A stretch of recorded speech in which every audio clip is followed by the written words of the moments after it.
ના રાસાયણિક ખાતર, ના મોંઘાદાટ કેમિકલ કે ના કાળું ભમ્મર ખેતર. હું તમને બતાવીશ ધાન સમૃદ્ધિનો કમાલ. ખેડૂત મિત્રો, આકાશ પટેલ, પાનબાઈ એગ્રોટેક અમદાવાદથી ફરી એકવાર આપ સૌનું હાર્દિક સ્વાગત કરું છું.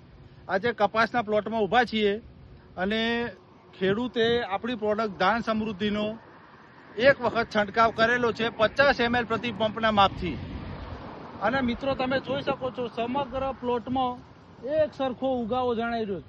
ના કોઈ પીળાશ, ના કોઈ નબળું, આખા ખેતરમાં ના કોઈ ટાલ દેખાઈ રહી અને નવી ફૂટ પણ ખૂબ વધુ પ્રમાણમાં આપ સૌને જણાઈ રહી. હજુ ખેડૂત મિત્રો, આ ખેતરમાં ધાન સમૃદ્ધિના 2 રાઉન્ડ થયા પછી આ કપાસ જોરદાર વિકાસ પામશે. આપ સૌ મિત્રોને હું ખાસ ભલામણ કરું છું, અમારી પ્રોડક્ટ ધાન સમૃદ્ધિનો ઉપયોગ આપના કપાસના ખેતરમાં અચૂક કરો અને ખૂબ સારું પરિણામ મેળવો.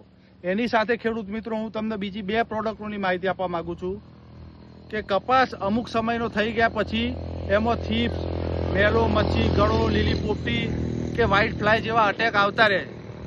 તો એ અટેકને ટાળવા અથવા અટેક આવ્યા પછી એનું સચોટ પરિણામ લેવા અમારી ખાસ પ્રોડક્ટ લેજિયોન અને ઇરેઝરનો પંપે માત્ર 25 mlના માપમાં એનો ઉપયોગ કરો અને સમૃદ્ધ બનો.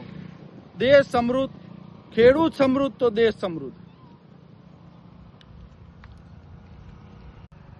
જય હિન્દ ખેડૂત મિત્રો.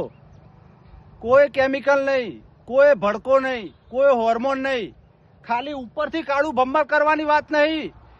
છોડનો સર્વાંગી વિકાસ જોતો હોય તો ધાન સમૃદ્ધિ વાપરો, ધાન સમૃદ્ધિ. જય હિન્દ ખેડૂત મિત્રો. કોઈ કેમિકલ નહીં, કોઈ ભડકો નહીં, કોઈ હોર્મોન નહીં, ખાલી ઉપરથી કાળું ભમ્મર કરવાની વાત નહીં. છોડનો સર્વાંગી વિકાસ જોતો હોય તો ધાન સમૃદ્ધિ વાપરો, ધાન સમૃદ્ધિ.